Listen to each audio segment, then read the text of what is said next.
conversation. It's the conversation. Y'all ready? Let's go. No filter, no restrictions. You about to get my opinion in its purest form. So my words, don't try to spin them. What I said is what I said. And what I said, I meant it. The gloves are off now when I'm coming out swinging. So engage in verbal combat, but you better be ready. Cause this here for me is light work, even if the topic's heavy. I'm ready for it all with no running from nothing. You just take the time to digest what I put in, no rushing. But time is moving, don't waste it. You want the real, come and face it. Come sit and talk to me if you want it straight without a chaser. And it might burn a little when you step on up to taste it. But it's nothing harsh, I promise. Just a little conversation.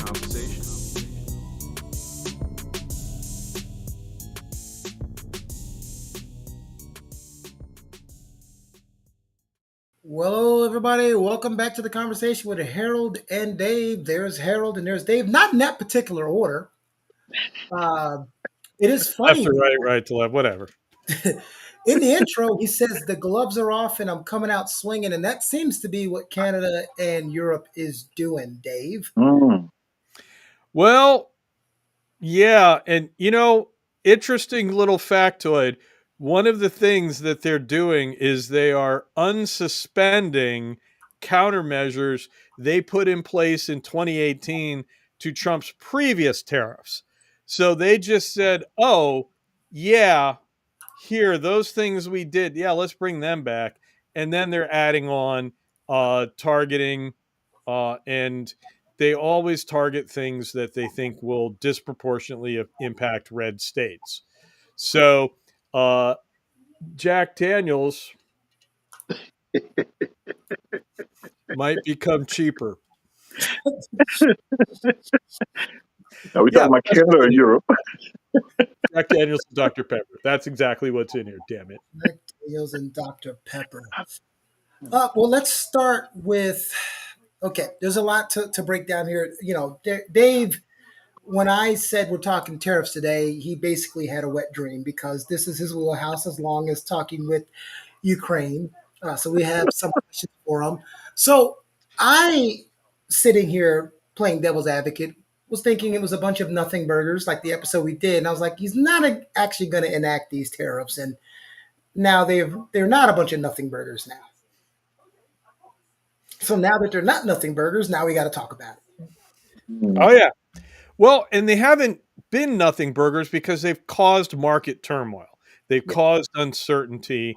And that is something you shouldn't do if you're president. You shouldn't screw with the markets. Okay. And let's keep in mind, I'm not a liberal. I'm a free market kind of guy. I used to hold the door for Milton Friedman, bow my head and go, I'm not worthy. Literally, like him.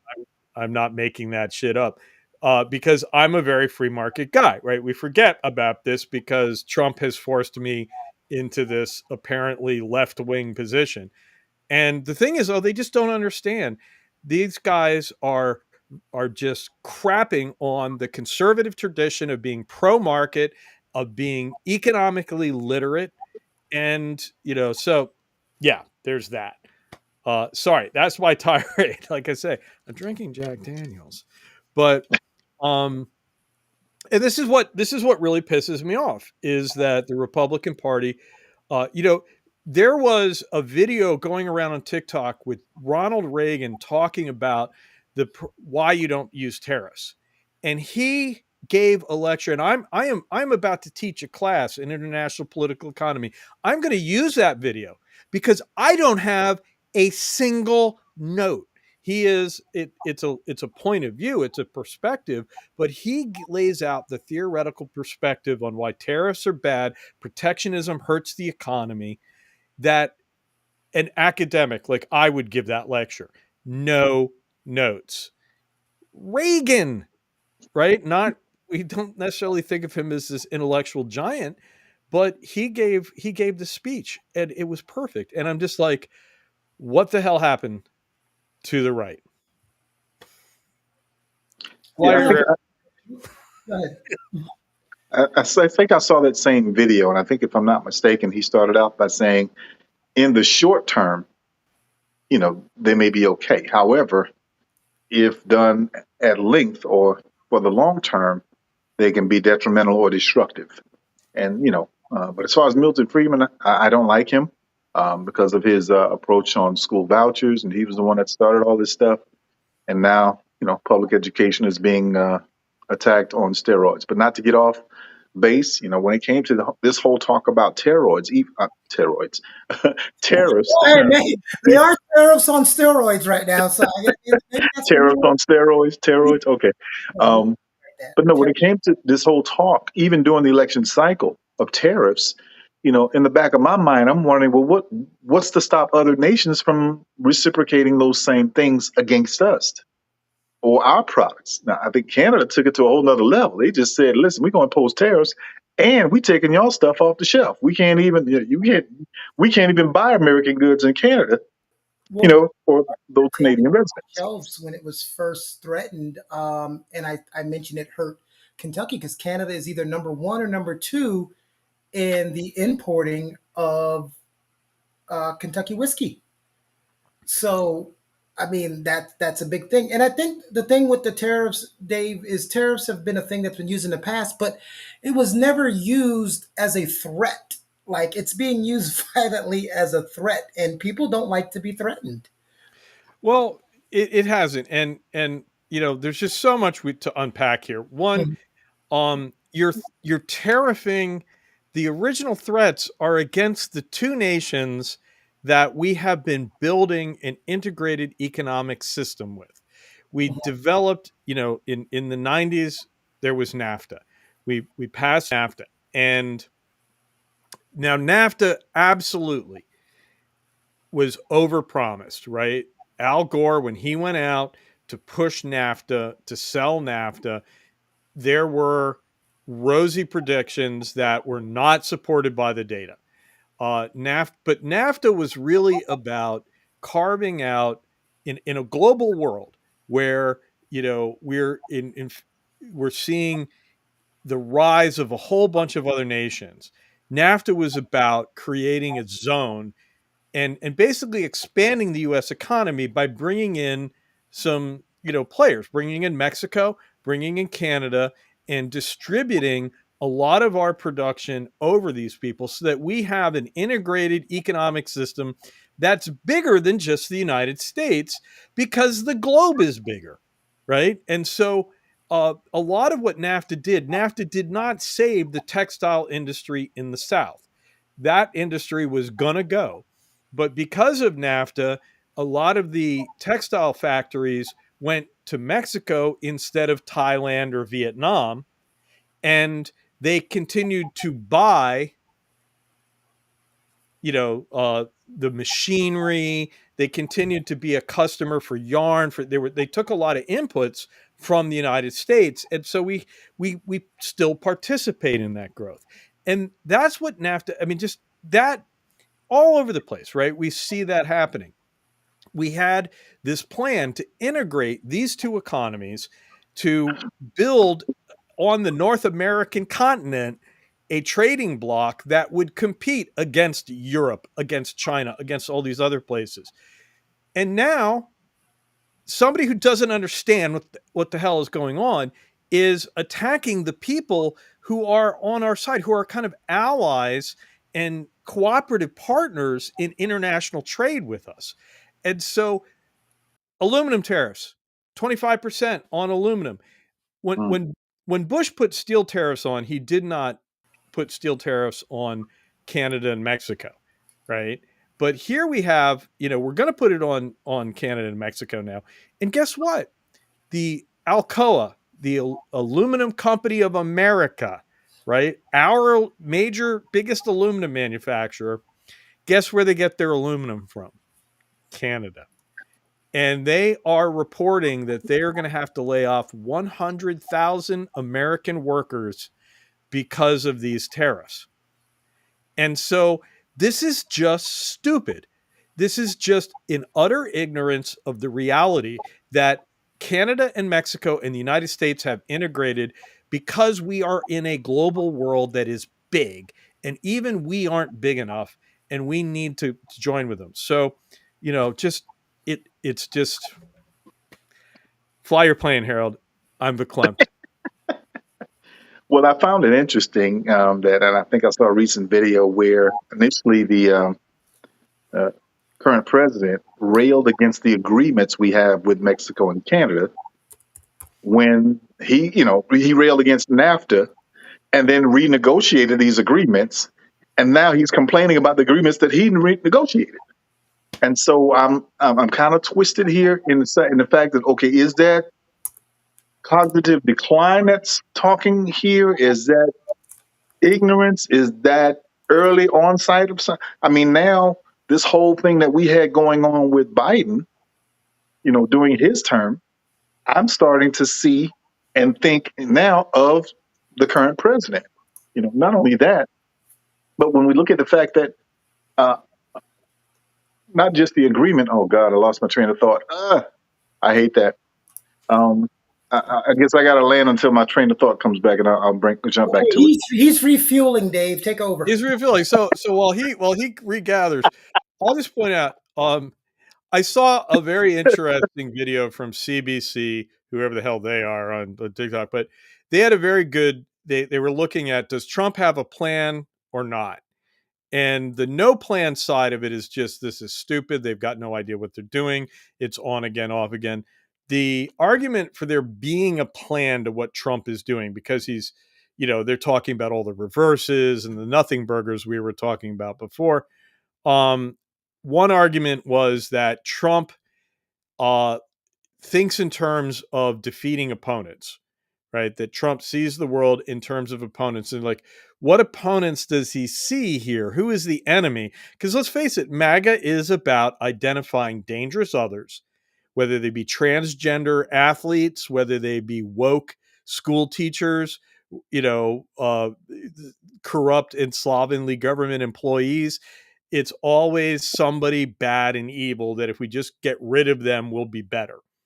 And so who would the bad guys be in this case? And this report argued that it was global companies, the globalist companies, that all of this market disruption, all of this stuff, if you were trying to limit those guys and disrupt them, that would be that was their best idea of what a plan would be. And like I say, that would explain what they're doing, but it doesn't explain why you've taken, other than the fact that people like Bannon and have this argument against anything that's globalist. And so Trump might be, according to that theory, attacking the companies that do business overseas, which is fucking stupid, because the businesses that do business globally are the better ones, right? Classic case in point, Goodyear versus Firestone. Firestone mainly makes tires and has traditionally made tires for the US market, primarily Ford. And they never really grew very big. Goodyear, on the other hand, became a global competitor, was producing in every country around the world, and is a much bigger, more profitable company. But Trump seems to like Firestones, right? Which is really picking the second string, right? He really wants a JV manufacturing sector, not the front line, which means front line is you have a BMW plant that makes SUVs. They make one car and they produce it for the entire globe, and they export it to every market, because that's the way global production works. That's what's efficient. But no, right? You can't do that. In Trump's world, you got to make things in America for America. You basically have to adopt the import substitution policies of Latin America in the 1960s and 1970s, not Plan A. Fly your plane, Harold. I got to stop. I got to stop myself. I got you. No, but again, looking at all of this, and just wondering, okay, where is this coming from, and what is the end goal? Because you can't tell me, increasing unemployment, destroying our economy, the stock market crashing, were the goals, because that was not a part of the quote unquote campaign strategy that we were aware of. That was not one of the promises that he made, that he was going to flip America upside down. No, as a matter of fact, he told us, if we vote in the young lady, then her policies would do what his policies are currently doing, Isn't and she our turning. age? Say again, Isn't she our age? young lady. She's older Um, than she might be a few she years looks older a lot than better I. than me, I'll grant you. I mean, she looks younger than me. I will grant you, because I'm like this. But aren't you younger than me yourself? I, Aren't I I the old may, guy? I may be, I may be. I know she's a Anyway, couple of I'm years sorry. older than I am. I didn't mean to alert on that. I'm sorry. No, But but I think we've had that before where you lumped Harold in with your age, and I think you guys are maybe 7 years apart or so, 7 or 8, almost a I was decade. born the day Kennedy was shot, so I am 61 now. Oh, so it was your fault. Okay, got it. I have an Wow, alibi. Me and my mother wow, are clear. People frickin' know where we an were. alibi. Yeah, well, no, I don't I'm have my 3 years father. younger. My mother. Yeah, well, I'm 3 years younger, Dave. So I'm good. 66, baby. But but no, again, when we step back and look at all of this, it's trying to figure out the end goal. How is it that we're continuing now with these attacks on our allies and the relationships that we have with our allies? But then when he even mentioned sanctioning Russia and or Putin, there was an immediate attack on Ukraine that same day when those were announced. And next thing you know, you heard nothing more about the possibility of sanctions on Russia. So again, I'm just trying to really figure out and understand where is he going and what does he stand to gain at the end of it? Because he's not looking like the strong man when you got a 5 or 6 year old telling you to shut up, and doing whatever his thing was. Have you Uh, seen the marshmallow videos of that? You gotta see the marshmallow videos of that. I'm scared. Uh, Oh, you really no. You would be. It's actually good for the soul. so, but again, looking at all of that, and again, trying to just figure out what is the end goal at the end of the day. What is the end goal? Because I'm seeing destruction down the road in the very immediate future, but he's not turning back. And even now, with all the protests and DEI, blackout dates and all this other stuff that's going on with these corporations, you know, that's all a part of what's going on with his attacks, not just on other countries or our allies, but also on the American people, and with the culture wars that are starting to resurface and things that are going on. So the fact that he said he was going to bring in the best and the brightest, I think that's where I wanted to go earlier. He claimed that he was, as always, that he was going to bring in the best and the brightest. But either he's listening to them or they don't even know what they're doing. And we already know that they're not the best and the brightest. However, that's his claim. That's what he said. That's what he promised. But when you have a wrestling company CEO running the Department of Education, and even today they just fired what 1,400 of their staff, about 50% of their staff. The goal is to get the numbers down so I can pass this tax break. That's really what I think the end goal is. They're going to fire enough people to say, hey, listen, we're going to give you this tax break and it's not going to cost us anything, and we're going to have a zero net result. You know, but at the end of the day, we are seeing all of these other factors. Like I said, the unemployment rate is going to skyrocket if we're not careful. Well, we're not careful, so it's going to skyrocket. And then we don't know the economic impact of those firings, because if these people can't go back to work and they have a mortgage or they have rent and these other things that are due, now you're going to have a whole lot of homeless families. You're going to have a whole lot of other situations that are going on that are going to be detrimental to our economy and then us as a nation as a whole. So I'm going to land my plane right there. Yeah, Who? Oh, and go I ahead. think they aren't going to make it, right? They aren't going to. I think you're actually giving them too much credit. They aren't going to make their tax cut goals. The people they're firing, the savings they're generating are pittances. They aren't I going to agree. make their tax cut goals. I think you're right about what they think they're going to do, because they think that there's so much waste that they can cut through this stuff. And they're committed to this notion that these federal workers are shit, that they work off of if not lies, ignorant misinformation. The idea that 6% of federal employees don't work Monday through Friday, right? A MAGA person hears that and it confirms their belief that government employees are all, it's a scam and that they're Lazy. wasting all their money. A normal person hears that and says, well, that can't be right.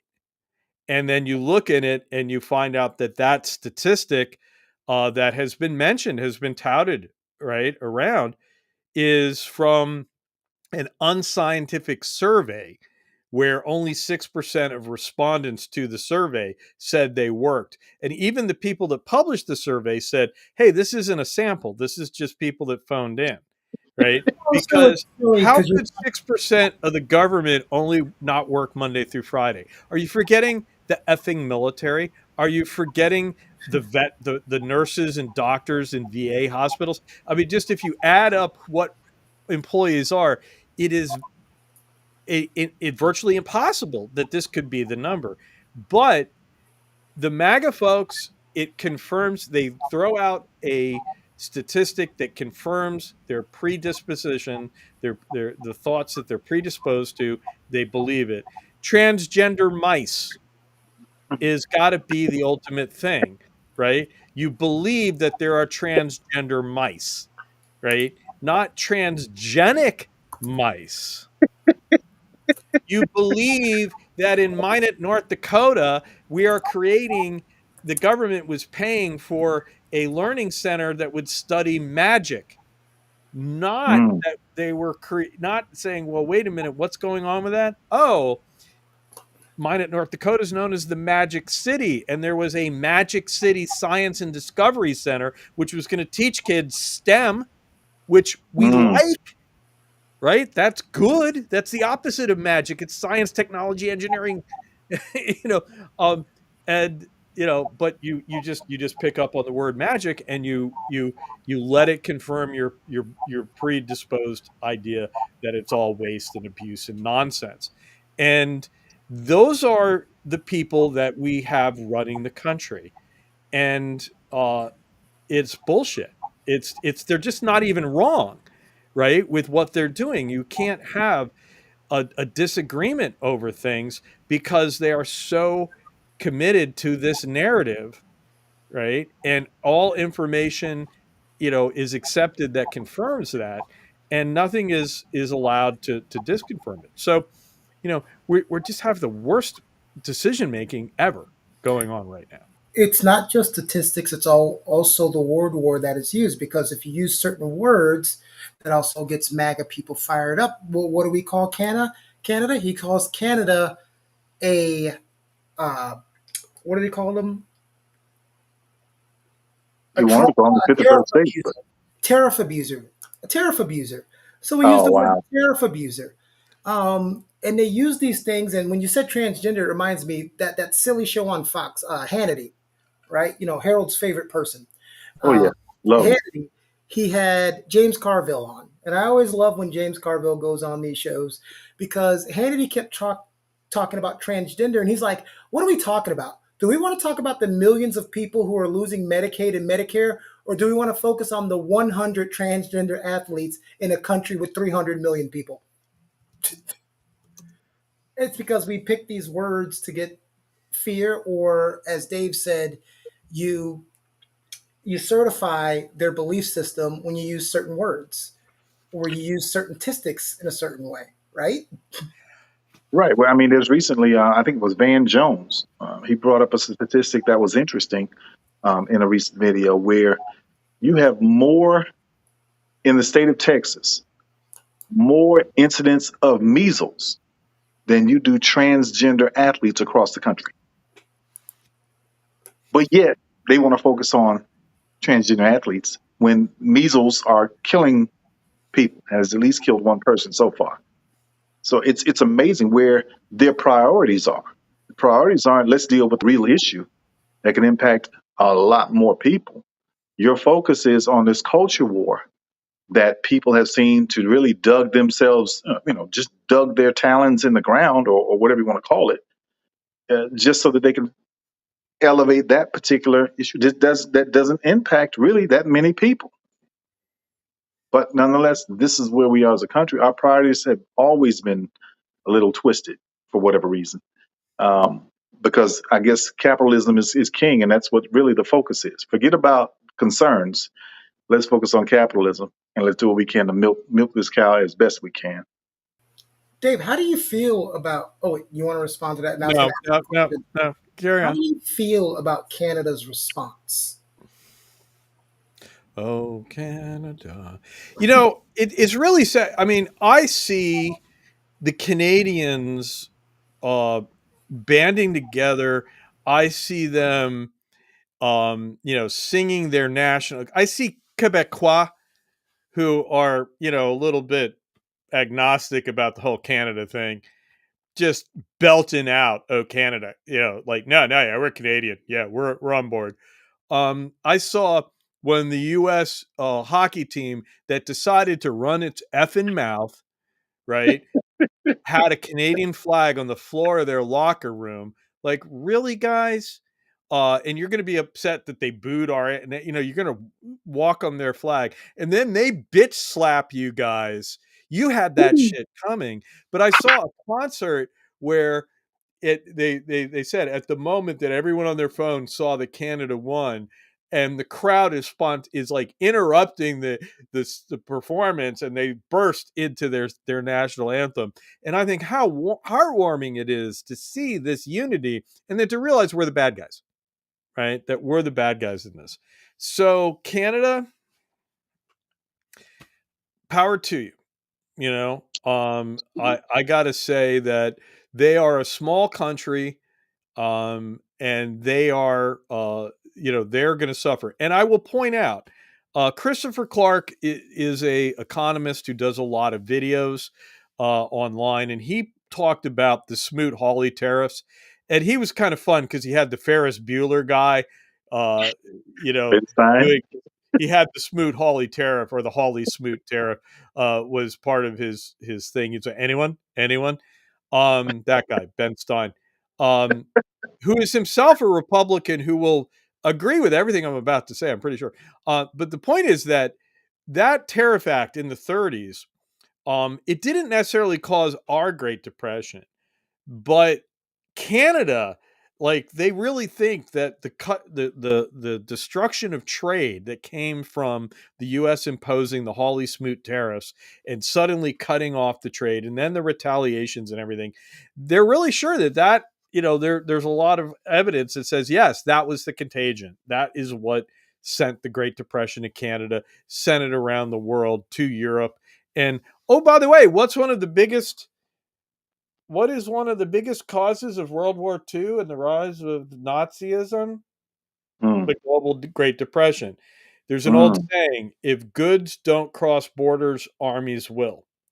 So Oh, Canada is fighting the good fight, right? They were dragged down by us once.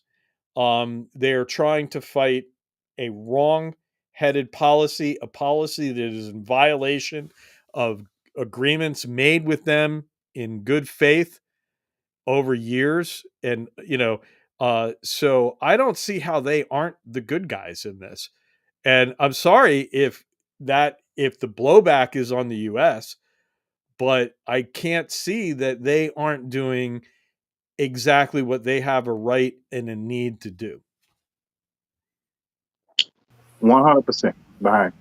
I mean, I find it interesting that, well, one real quick, one thing about the tariffs that happened during the time of the Depression, and it's, you can correct me if I'm wrong, Dave, but my understanding is they deepened the impact of the Depression and made it much worse than what it potentially could have been, when tariffs.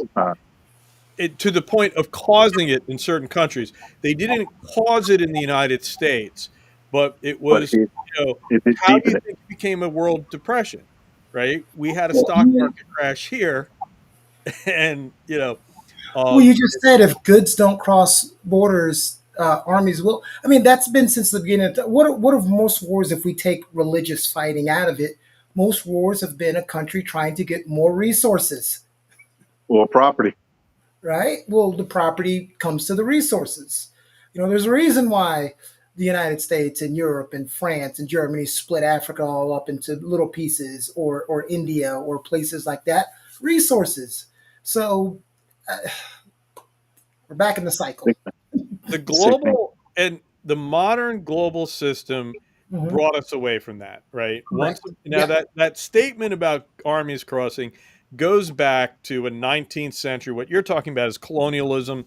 Mhm. Back in the day, you had these stovepipes, right? You took over colonies to secure natural resources. Well, I'm talking about even before then. I mean, just since you go back to any period of time, that was the reason for invasions. Right. Well, when you had agricultural things, but Right. uh, I'm just taking the difference between pre World War One and today, right? And even World War Two, because there was still a lot of colonial possessions, right? Japan was seeking to expand their colonial possessions, right? That's what they attacked Pearl Harbor, but that was to cover their southern operation, which was about going down and basically taking over Indonesia to gain access to crude oil, right? And that, by the way, that's what they were doing. It was called the Southern Operation.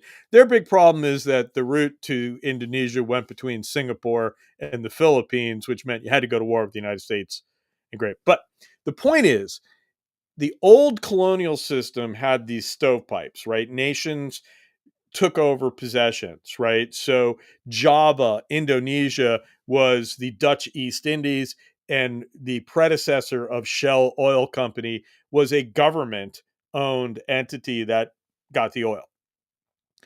The modern world, we have done away with that, and we have a market system where you don't own resources, you don't have access, the whole system is free, and you have this free access to things if you pay for it, right? And now that brings its own issues with it, but still we're in a world where uh, we we can gain access to resources by trading. And this idea of going back away from open trading, from a global market for resources, in which if you need more resources, you buy them, you don't invade them, right? Japan needed oil because they attacked us in World War II because they needed oil. They needed to go to Indonesia to get oil because we cut them off from oil because we were one of the few countries that was globally trading oil at that point. And so they were cut off, and not to apologize for Japan in any way, but that was the thing. We stopped trading oil, so armies had to go across borders. Today, we don't have that situation. And the reason I bring it up is this is what the modern global system has going for it, right? For all the complaints you might have about it, this is what it's got going for it. And this is what he's attacking, right? The G word is evil to him. And he doesn't realize that this system is what makes wars like, there's a reason that Russia's invasion of Ukraine is so freaking weird, right? Because we just haven't needed to conquer things to get access to resources. You trade for them. And, so he's starting off a trend that could end back in more wars, more violence.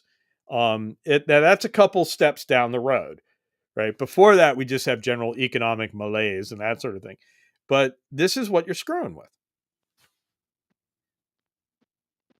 Hmm. All right, that's Well, a lot to drop on you. yeah. Well, Sure. it's, I went it's, there. it's because since we're not a news station, normally you just say things in bits and pieces and hit key marks and move on. But we're always breaking down things here, so it's a lot to intake when you're watching these type of shows because you try to process all that information. People don't want to hear the steps on how something happens or the root of why something happens. They just want to get to the talking points of why it happens and then blame it on somebody, Democrat or Republican. We don't want to get in the weeds and figure out what happens. Um, And you then on ever, the other side of that, people are somewhat dismissive. You can show them where the errors of the ways, and they are dismissive of, nah, that's not true, or even though there's clear evidence of the impact, negative impact, they're still dismissive. Like even before the inauguration, there was an attempt to take advantage of the economy at that time. And now, post inauguration, and these new policies and tariffs being implemented, what's happening? The market is tanking, and now they're trying to blame it on the previous president. So, I mean, it's almost like we want it both ways, and we can't. There's only there's two sides to every coin. Either it's going to come up heads or tails. So you got to stay on in his lane and earn or own, excuse me, what it is that's impacting his presidency, his economy, and his people. And when it comes to that, when I had to debate Cello, right, over Trump, and we had this discussion, and a lot of the complaints were about Biden and how inflation was his fault. And I tried to make this argument that, well, no, the economy of the United States is driven by a lot of factors, that the president is generally a minor role in that, right? And I said that normally, a lot of people will try to blame Republicans because Republicans have a tradition of leaving on Keone's pointing, Recessions. Come on, right? say it, Dave. Recession. Recession, Okay. depression. Yeah, recessions. I'm sorry. Anxiety Yeah, and I'm not everything afraid else. to say it. No, yeah, because those are recessions are objective things. And So funny. the thing is, I always said, look, I tried to make the point to Cello that, hey, if you blame the president, Republicans would get blamed more than Democrats. And so, I'm going to say that you shouldn't maybe do that. Right. And he just said, well, you've taken 5 minutes to talk about it. He rejected it, didn't even want to engage with it. The thing is, the corollary to this is, no, the growth of the economy is usually about the economy. Usually. However, presidents can F it up, right? Governments, I just from studying this over time, governments have the ability to screw economies up. They have a Mm. one-sided ability. There's much more downside than upside, right? And this was the Reagan argument, right? This is where you would go with deregulation and a lot of other things, right? Now, you may not like Reagan, all that stuff, but Well, that my point is, argument that you said makes a good point because athletes will say this all the time. Coaches are needed, but even coaches have said this. Coaches lose more games than win in sports because who you have, the talent you have, is more that determines mostly if you're going to win the game. And coaches have lost more games than they have won as a factor. So that kind of analogy, the leadership, when you're in a leadership role, you can cause more harm than good, sometimes by being in the way. yeah, and I think we could and in fact, increasingly the analysis, and there's a growing, a lot of people are looking at it and saying these economic woes are absolutely Trump's fault. He is absolutely creating, call it unforced errors, own goals, and there's a disproportionate ability to screw things up. And there's no argument. Dan Dresner said, look, Trump said there'll be short-term gain for long-term, short-term pain for long-term gain. And Dresner's like, looking at what he's doing, it's short-term pain for long-term malaise, because he is not putting in a policy that will, in the end, produce any great result. And I look at these steel tariffs. How do you think this helps us? You have just taken, steel, major industrial input, right? There are a lot, sure, you might be helping the steel industry, although apparently, as I've said, the aluminum industry, you're shooting them in the foot because they're integrated with Canada. But steel, we make shit with steel that we try to sell to people. So every product that uses steel or aluminum is now going to have a 25% increase in cost, because a tariff is a tax. This is just what's so amazing. The anti-tax group wants to say, oh, tariffs are great. No, it's a tax. It raises prices. They're trying to say it's going to lower prices. And I'm like, no, it doesn't lower prices. Now, countervailing duties might lower the price of Jack Daniels to the point that Jack Daniels is already laying off workers and is in, dire straits, right? So who knows what'll happen there. But when how do you think you lower prices by adding a cost? It defies logic. Also, every company that uses steel in America is now got a 25% disadvantage to all the other countries around the world. How does that encourage companies to come into the US? Right? I mean, you want manufacturing to come back to the US, and then you just made steel and aluminum 25% more expensive. Explain that. You can't, right? Because they need to come back here. And again, how do you think these companies are going to sell? If you make it in America with 25% more expensive steel, how are you going to sell it on a global market when, your competitors have cheaper steel, right?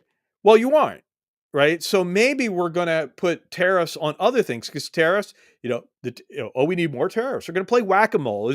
We create another side effect, another problem. We're going to whack at that. And what are we going to do? We're going to whack it with more tariffs, right? This is exactly what happened in Latin America, right? And now you put tariffs on these imports of manufactured goods so that the US market, those goods now go up in price so that you can make cars and whatever uses steel and aluminum, you can make it with expensive steel and aluminum and compete against European products, right? So now you have companies in the US making goods that can only be competitively sold in the US.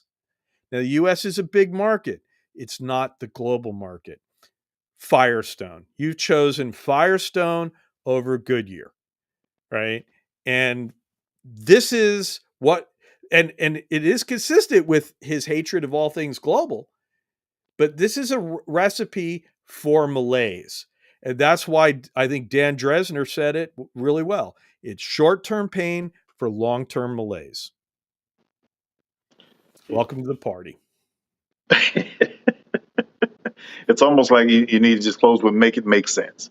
Um, what's interesting to me is, prior to this administration coming in and really, really putting a sledgehammer, or I guess you could say the saw to everything, you know, I would often have conversations about economic lag, meaning, the economy of the previous administration flows into the next administration until certain policies are passed. I mean, less than 30 days, you got all these flaming policies that are detrimental or dangerous that are being put in place, and then the tariffs on top of them. And now we're starting to see the impact of it. So now you just destroyed the whole notion of, well, not destroy the whole notion, because again, the economy did what it was supposed to do until those policies or new policies begin to take effect. And so now what used to be, say, at least 12 to 18 months, it's now been accelerated. And I think I read somewhere where this decline, this rapid decline in our economy, is now the fastest it's ever happened. You're talking about what? January 20th to now, less than 2 months. And you're already at a point of things on rapid decline, when the next time it's happened this fast, or not this fast, but happened at an accelerated rate, was 2009 when Obama went in office. Well, And all the things that happened then. that's not true. But Everything no. that's It's terrible. not that Obama caused it. No, It's no, not saying no, Obama caused it. None of his no. policies. I'm not talking But about that. Everything you what, said is not true. what's Uh, that? the reason why things are happening now is because this administration has to do this. We have to get in the mess to clean up what happened over the last 4 years. I love the silence because that's what I'm always being told. And I say, well, what are they cleaning up? Well, the immigration and the economy. Okay. Right. They're cleaning up about it. Well, the immigration was a mess and the economy was a mess. Well, what was the mess about it? And I get the I silence. hear you. Yeah. I And hear you. well, You it was usually just get utter like lack. it's you usually get 2 year. You usually get your first year at least as president to continuously blame the last regime on the failings in that first year. But as you said, record pace. This is a record pace that within 30 days you can't blame the last regime anymore. That's what I'm saying. Right. You used to be able to talk about economic lag, but now this Yeah. defies all logic in that regard. And, because we have never seen a regime come in as a regime, one is usually an administration that Mhm. is still working with other people. This is a regime that is taking a very authoritarian approach and they are admittedly being disruptors. They are violating the norms. They are going around, and Trump has, he's got in Elon Musk, he has a sledgehammer, uh, a loose cannon, Chainsaw. going out and doing shit. He also, in his own administration, it seems to me, unlike previous administrations, he has sycophants. He has true believers who take something that he says and tries to make it reality. We are really talking 51st state with Canada. I mean, the people around him have glommed onto that, and he probably meant it as a joke, right? I don't think he went in to say Canada should be the 51st state. I think he was actually talking with Trudeau, said something off the cuff, but now he has these acolytes who are going to bring it in. And so now they are increasingly solidified on this notion that Canada would be the 51st state, which is, again, insane, right? One, how do you do this, right? But Canadians even if don't you anymore. did it, those people are going to vote against you. They We're a want they democracy. want You no. bring Canada in, there will never be another Republican president, They, right? Never. What? so wait, we should want this to happen. No, but this Well, he has And convinced then we'd never have a Republican controlled Senate either. he has convinced a large portion of this population that the strongest country in the entire world has been weak. Because he hasn't been president. That's why he's saying. Only he can make it strong. The strongest country in the entire world has been convinced that they've been weak this whole time. Certain people in the population. uh, Well, I wasn't looking for a well, disagreement. I just, yeah. this was always my problem with uh, this was always my problem with Make America Great Again, because I'm like, we are great. What do you know, I feel like we are consistently great, and I feel we are getting better, right, all the time. I'm a big fan of the United States, of the system. It's not perfect, but it keeps getting better. And I think that, the legalization of gay marriage made us better, right? And in fact, in a lot of ways, Not as much as the legalization of marijuana in most states, but I'll give there you. you go. There's another thing. Let's go There with you go. that. Let's Right? go. That we've been seeking a better, this movement forward. And the thing about that is that I said, so if you're saying we aren't great now, why do you hate America? Was always my thing. It's like, why do you hate America? Of course we're great. We don't need to be made great again. By the way, the Trump administration has this definition of patriotic education that, wants to say that, one of the tenets of patriotic education is that the U.S. has consistently moved towards its fundamental values and gotten better. And I'm like, okay, which means that if we roll the clock back, we were worse.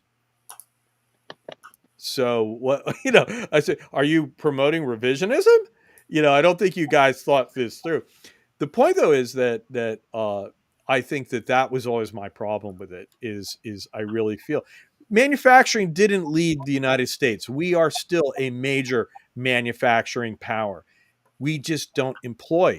Manufacturing employment went from 18 million to like 10, 11. I don't know what it is now, but we had this collapse of employment because guess what? When you make shit, you use like 2 guys instead of 50. Right? I mean, come on. Have you seen robots? Have you seen how manufacturing facilities work? Right? We don't have people attaching things to cars and doing rivets and welding. We have machines to do that. That was in Charlie and the Chocolate Factory. Willy Wonka had that right? So a children's movie understands the modern economy better than the Trump administration. I'm You, landing that plane, you Harold. you say that when you hear "Make America Great Again," you always say, "Well, we've always been great." And my response to "Make America Great Again" has always been, "Well, for who?" Because if you're talking about, and most of them will cite a time period in reference to that response, and I'm like, "Well, who are you referring to in that time period?" You know, I was watching Forensic Files the other day, and it was funny because it was a crime back in the 50s, and they said a simpler time, which I got, and it said a time of innocence. I laughed. Mm, What do you mean a time of innocence? Did you know what was happening in the 50s? mm. A time of rampant misogyny and racism. That's a time of innocence. So I was laughing. I'm like, make America great again. If you're talking about a time period, what time period and for who are we referring to? I like the way it is now much better than I like it how it was in the 90s when I was a teenager or the 2000s. I remember certain things that were happening in the 90s, epidemics that were happening in the 90s in my neighborhood and other neighborhoods. So, nostalgia, or what do they call it? Looking back through rose colored lenses. Is that the phrase? Yeah. Or, Well, and nostalgia. It's always better. By the way, I just did some calculations, uh-oh. right? That If what you you were over added there doing? Canada, I That's saw dangerous. an abacus in your hand and I didn't know what yeah, was That's that. dangerous. I was clicking on it. I just had to do the calculation of if you Mhm. had Canada as the 51st state, how many members of Congress would they have? They would have 46. They would have 46 members of Congress. Mhm. Right now, and do you think those guys are gonna be Republicans?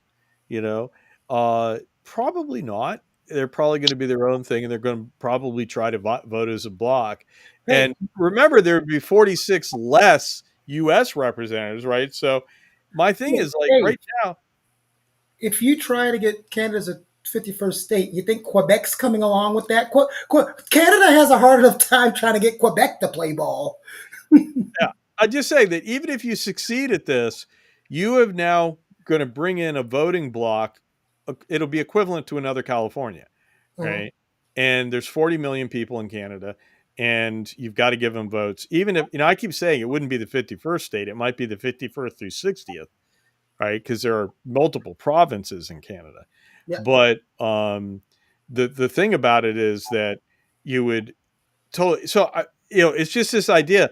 The long term plan doesn't exist, right? They haven't thought this through. They haven't, not only have they not thought how they might achieve this goal, they haven't realized that achieving the goal of making Canada the 51st state would take them out of power. Through which one of his presidencies have you seen a long term goal? Remember, this is also the guy who complained and yelled and screamed and said the deals that were signed with Mexico, the trade agreements with Mexico and Canada, were terrible. They weren't thought out. They weren't going to last. They're the worst deals in history, forgetting that he's the one that signed them.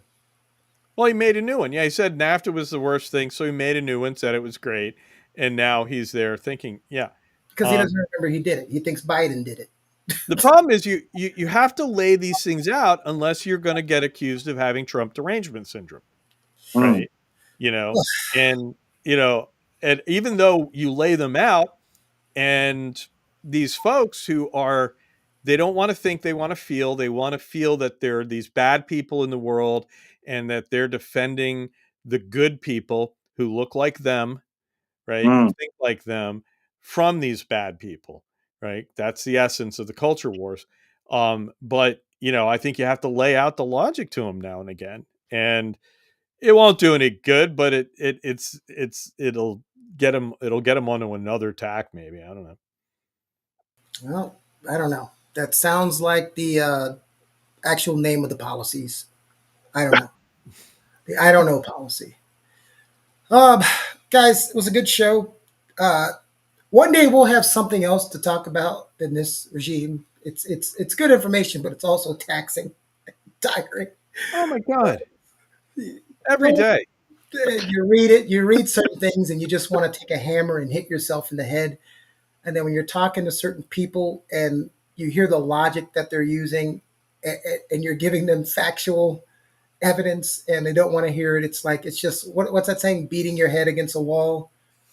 Uh, I just retreat to my main photography and like, loons, my friends, the common loon there, and the art, Um, I mean, well, at a certain level, you've got to get out of that space well, because doom scrolling doesn't help. well, we all have our coping mechanisms. You have painting, Harold has Jesus, and I have drugs. Goodbye, everybody. Wow.